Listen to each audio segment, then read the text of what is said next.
So Bernie Sanders, he made some very controversial comments recently.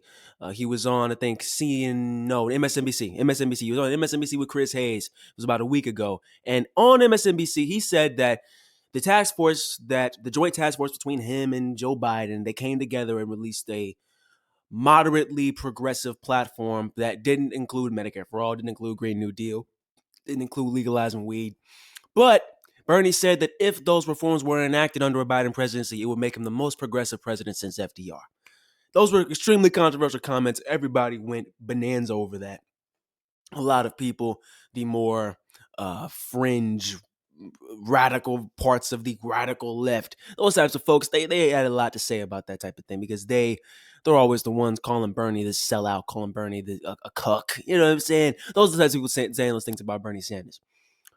Me, I took issue with them basically from the fact that I didn't want him to lie. I support him supporting Biden because he's making those comments to say, hey, we have to support Biden. We got to get Trump out of office, blah, blah, blah. I get all that. I took issue with those comments because I don't want him to lie in the pursuit of that goal.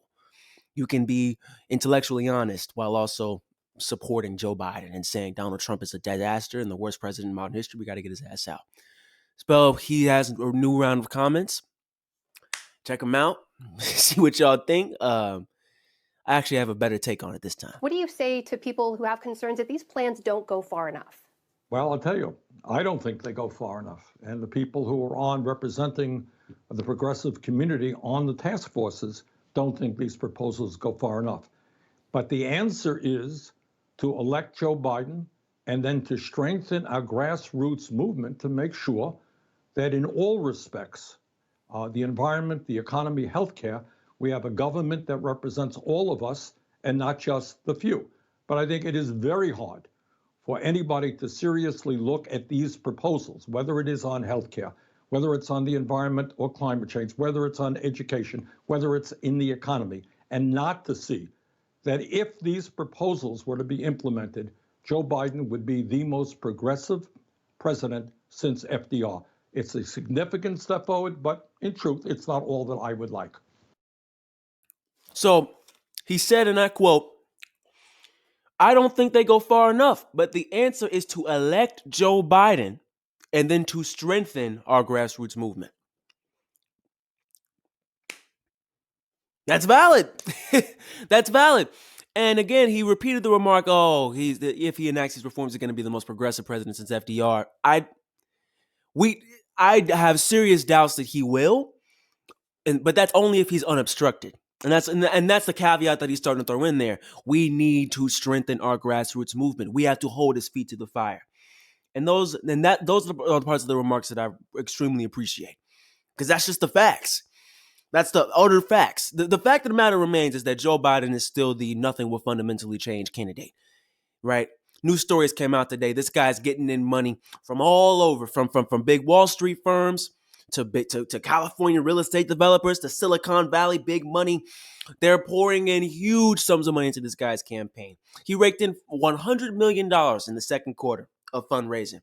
Much of it came from big money into the super PACs and into the DNC super PACs as well. That's how Joe Biden's raising his money. From big Wall Street, big Silicon Valley, real estate, big media.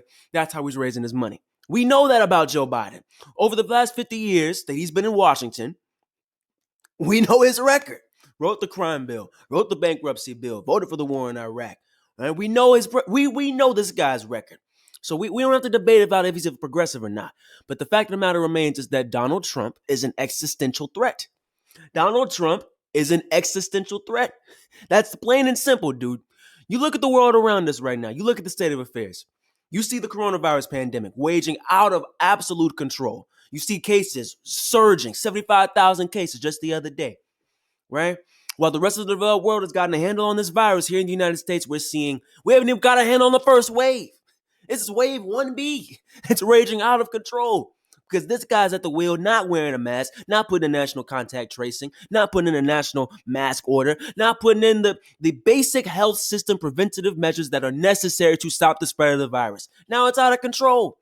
Won't even institute a lockdown, won't even encourage lockdowns, encouraging the reopening of schools fully without guidelines needed to protect the children and their families. You see this happening with Donald Trump. You see him mismanaging the economy. You see jobs hemorrhaging. You see trillions of dollars hemorrhaging. Looming eviction crisis where 28 million people could be kicked out on their ass. You see all these things happening. All these factors come into a play, and you got to say, wow, he is abandoning basic governing. Donald Trump can no longer handle basic governing. So we're at the point where we're like, well, shit.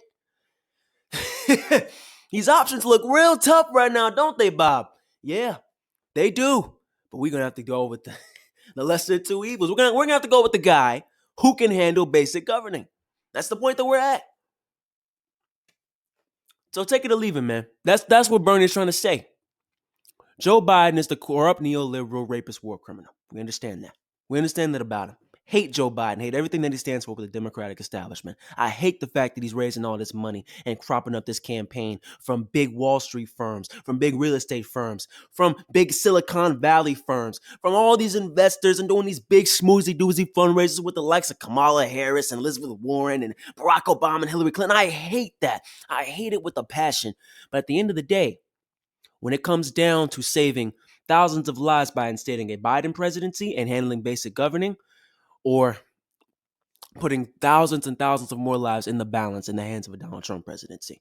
That's what it really comes down to, right? Saving millions of jobs with basic governing, or allowing Donald Trump to drive us off of a cliff. That's really what it boils down to. And then it is imperative on us, because he is still the nothing will fundamentally change candidate, as Bernie is saying. He is not going far enough, but we have to strengthen our grassroots movement, as Bernie said, and hold him accountable. I like that. And that has to be the point. That is the main point, and that's the main takeaway. This should not just be some victory lap. Oh, Joe Biden released this $2 trillion climate plan. He's moving in the right direction. Oh, he released this Buy American huge plan to bring back American jobs. Oh, he's moving to the left. I love this. What? No, this is not a victory lap. He can say all the rhetorical things that he wants. He can put on all the promises and have the little task forces and whatever. But if he doesn't make specific commitments to change personnel, to bring in progressive personnel into the cabinet, institute progressive reforms into the agenda, commitments in terms of personnel, in terms of VPs, in terms of the people that are surrounding him, in terms of the actual agenda that he's going to push forward. If he doesn't make specific commitments on that, moving strongly in our direction, we have to hold him accountable from day one. That means organizing. That means coming together. You bring in Sunrise. You bring in the labor movements. You bring in the black rights organizations. You bring in all of them together. All of the progressive left. Right now we're this hodgepodge, right? We're this little hodgepodge of radical insurgent groups. Oh, I support black liberation. Oh, I support fighting climate change. Oh, I'm anti-right to work. Blah, blah, blah. It's time to bring y'all together. It's a lot of talk, but not a lot of action. We need to come together behind the progressive agenda. That's what Bernie Sanders is calling for right now, and I'm in full support of that.